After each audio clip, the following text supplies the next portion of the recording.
Click on this one. Nope. Hello, landlords. It's Ernie Garcia, landlord attorney, and today I want to come to you live and talk to you a little bit about what to do when your tenant has moved out early and you are thinking about the possibility of a lawsuit. So these are important considerations because there's a number of factors that are important to think about before you step into a courtroom. And so I want to talk about these things and, kind of put you in a position for the ultimate success. So the first thing to consider is when the tenant left, did they actually have justification for leaving? If they left with proper notice and they left really not owing you anything, you don't have a proper case. The fact that things ended poorly is not enough. If they were justified in leaving, maybe they exercised some right under state law that allows them to bolt, even owing other months if you fail to do something. Make sure that your tenant doesn't have some kind of viable claim against you that would prevent you from successfully going against them in the event that you're considering a lawsuit against a tenant who just up and left. Did they have a viable justification for leaving in the first place? The next thing to consider, was this a term that should have continued, or was this a month-to-month thing? Because that's going to affect ultimately the extent of your damages and what you might be likely to collect from the tenant in an eventual lawsuit. Understand that a month-to-month lease really only guarantees landlord and tenant 30 days. And so if you're really going after someone for 1 month of rent, you have to ask yourself, after you've applied the security deposit, does this really make sense? Understand what the limits of your lawsuit might be before you proceed with a lawsuit against a tenant, even a tenant who has left without notice and in the middle of a lease term. Next, did they actually leave owing rent? You might have a situation where a tenant already owed you rent at the time that they left, so that any future rent, which could be accelerated rent for future months that would otherwise have been owed in accordance with the lease, what is that number? If they left owing you rent, then that's a strong claim that you have against them, not to mention all the other claims that you might have for things like late fees or for property damage, possibly fines that were assessed by a homeowners association. All of these things add up, and it's important for you to know to what extent precisely, because the numbers matter. You don't want to dive headfirst into something and realize that it just isn't worth the trouble. So did they leave actually owing rent? It's an important consideration for you to understand.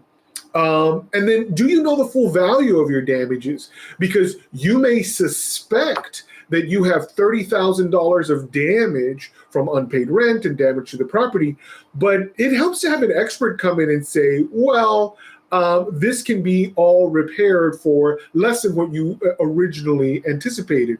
Additionally, when you're calculating damages from a tenant who occupied a rental property, you have to consider whether the damage itself resulted from negligence or misuse. If it didn't, then you wouldn't be able to charge it to the tenant at all. I mean, if you had a saggy roof before the tenant came in, or the weather caused that roof damage, that's not something you can attribute to the tenant. So make sure that the damages that you're seeking are damages you can actually assess against that tenant for their stay. Again, negligence and misuse are the big ones.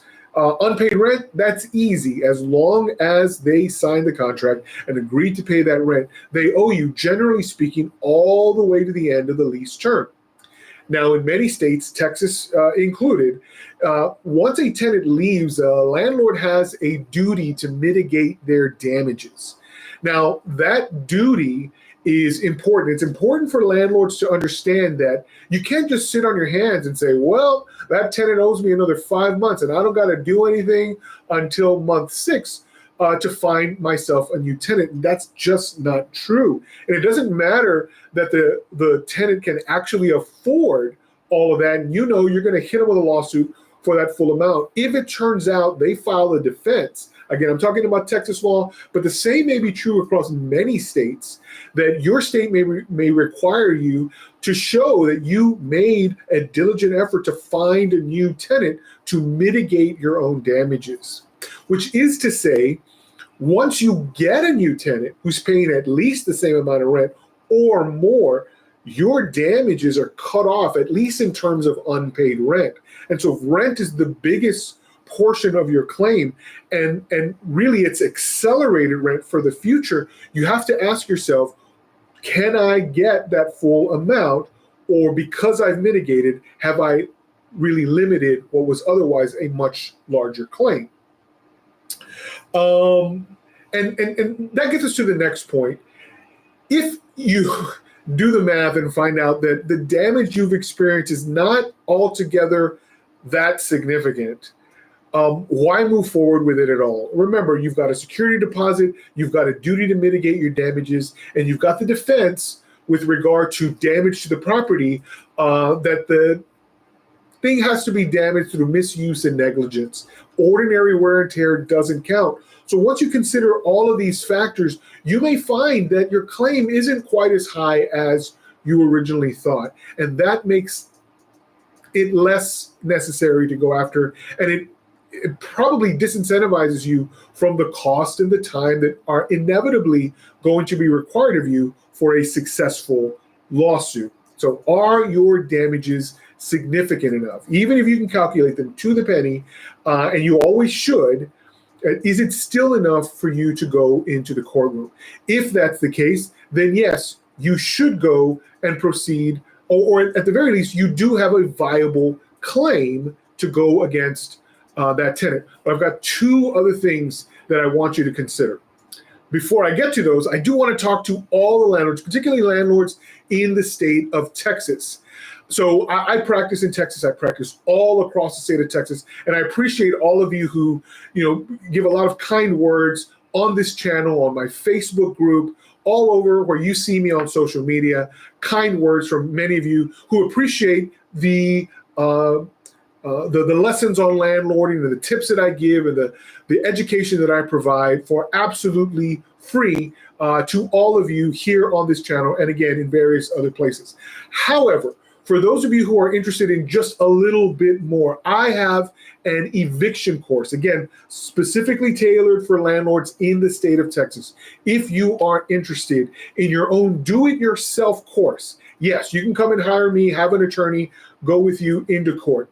But if your game is, I like doing it on my own, or I've already done it a few times on my own, and I just need a little bit more assistance, how can I get over that hump so that I can do this again and again without necessarily needing to hire legal counsel? Well, I have the course that's perfect for you. It's called Texas Eviction from start to finish. And what it is, it's a step-by-step course that takes you from notice to pre-trial, to trial, and even to appeal. I walk you through all of the steps so that you have virtually no questions about how to navigate the process.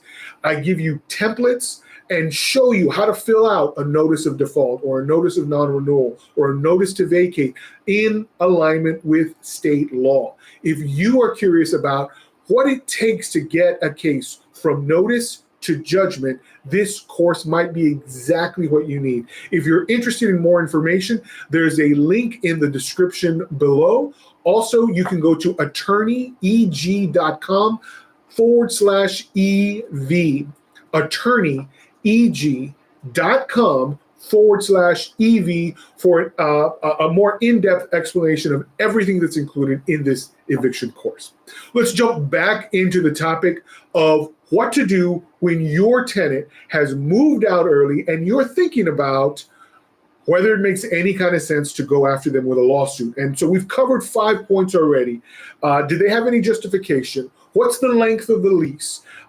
Did they actually leave owing rent? Do you know the full value of all of your damages? And have you been damaged to a point that is significantly high enough to justify your lawsuit?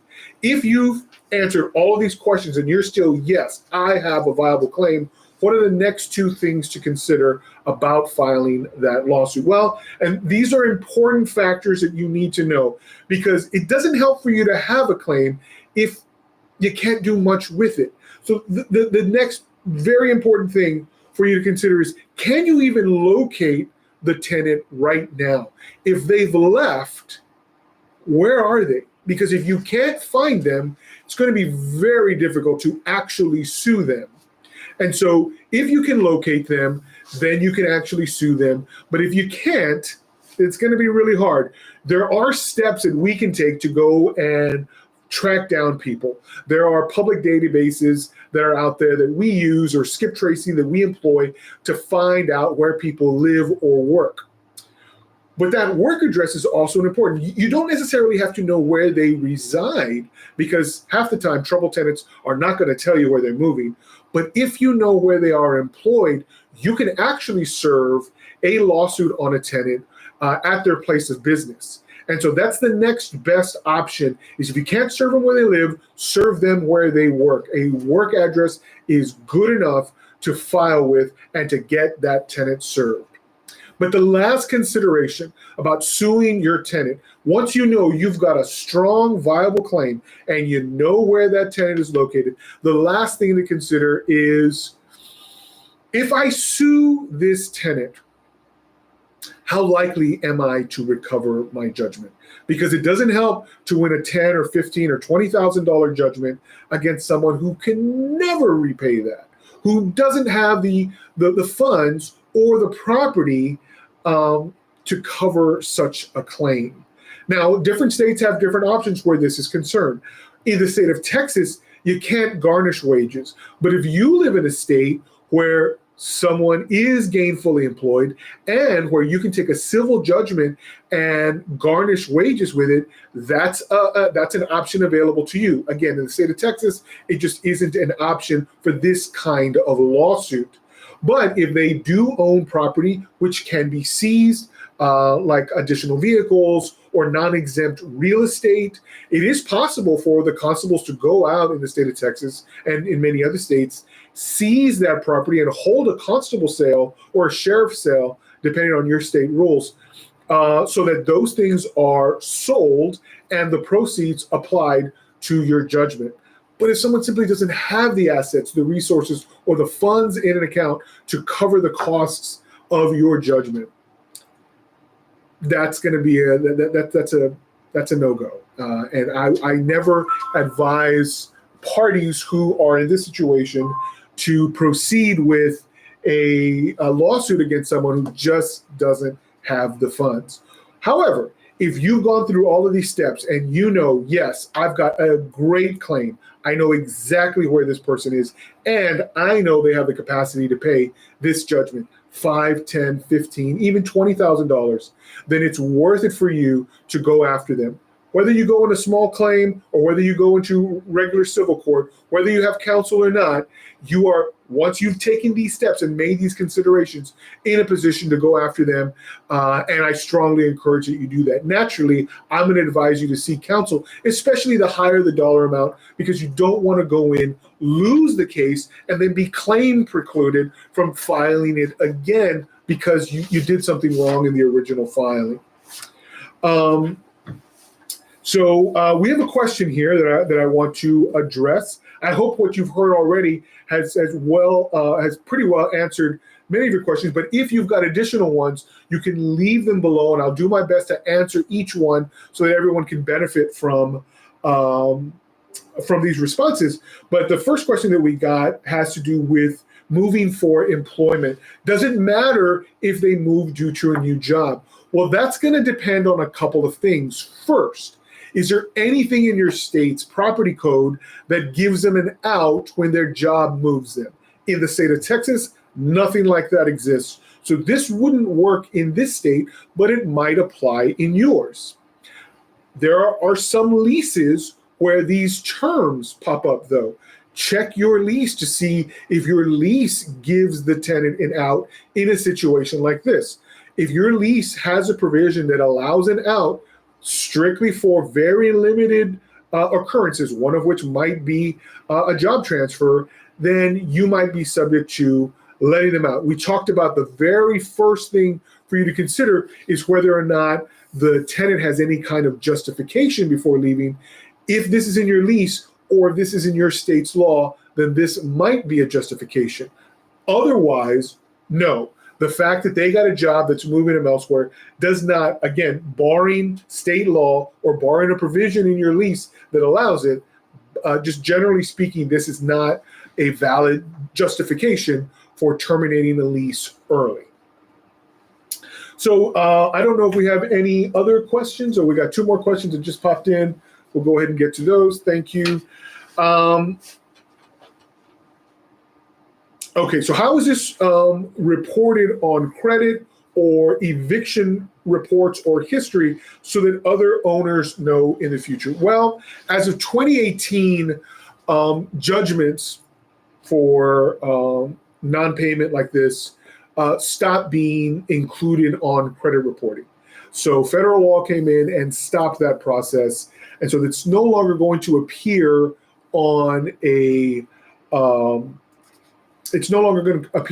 credit report. But one thing that we do here in Texas anyway, for sure, is we abstract judgments so that they appear once someone does a lien search or a title search. And this is common when someone is looking to purchase a house. And so let's say you have a judgment against party X in the state of Texas, and you've abstracted a judgment, say for $8,000. And you got this judgment 4 years ago at a time when the tenant wasn't doing as hot in terms of their finances. But now they are ready to buy a house, and they've secured a finance company or a bank who's willing to loan them the money. But once the matter gets to title and a search is done on the buyer who's looking to purchase this house, they find your judgment lien. Because you've abstracted it and you've created a valid judgment lien, now before they can proceed to the purchase of that property, they're probably going to have to clear this judgment debt. And I've gotten calls like this. We get calls like that throughout the year of someone who is looking to clear out a judgment lien for a lawsuit that we filed and an abstract of judgment that we recorded because they want to buy a house.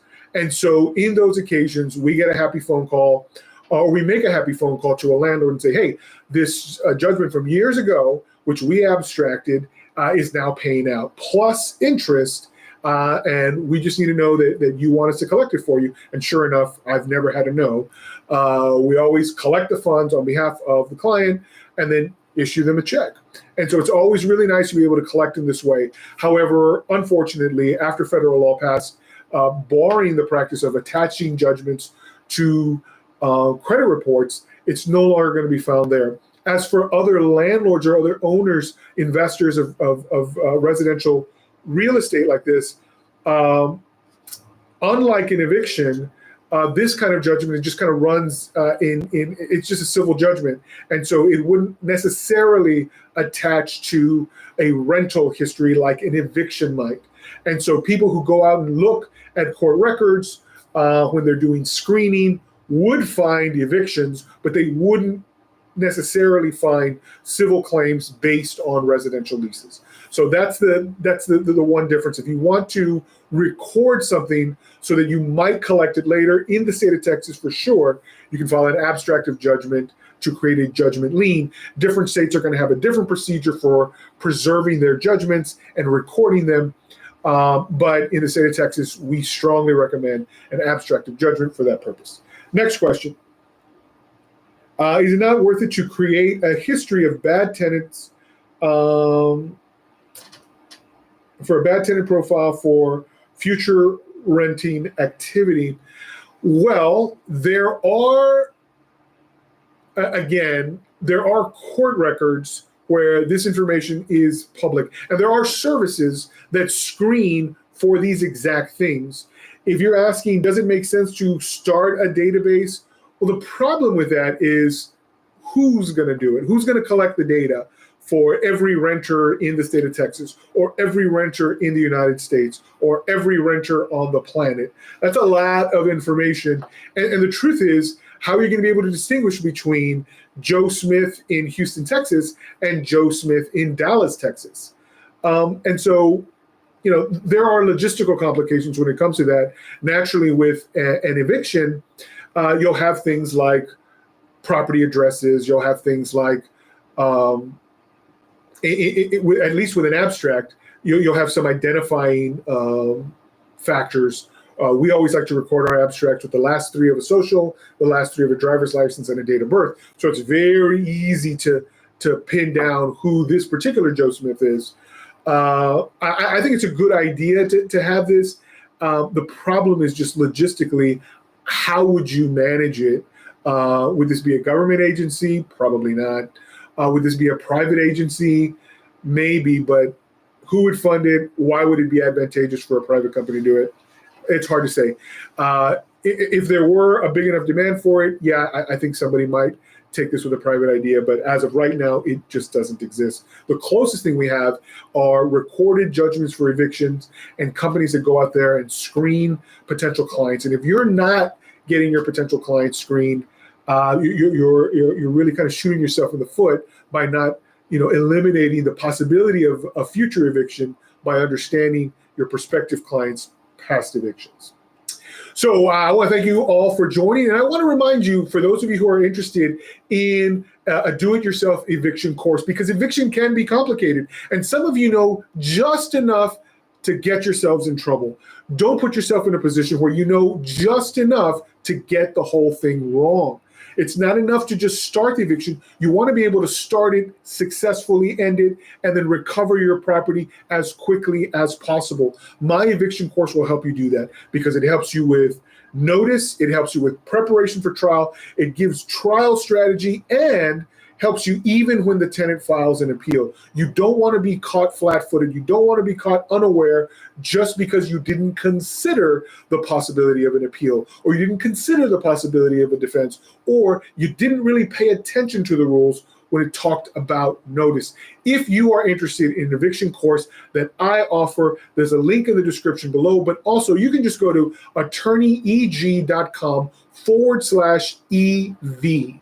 attorneyeg.com/EV for a description of our do-it-yourself eviction course. I think you're going to be really happy with what's out there, what's in it, and what you're going to get from it once you subscribe. Okay, you're also going to find a comment below with a quick link that you can click on to get there. I appreciate all of you who have joined us live or who are watching this in replay later. I wish you all the best of luck, and as always, landlords, happy leasing.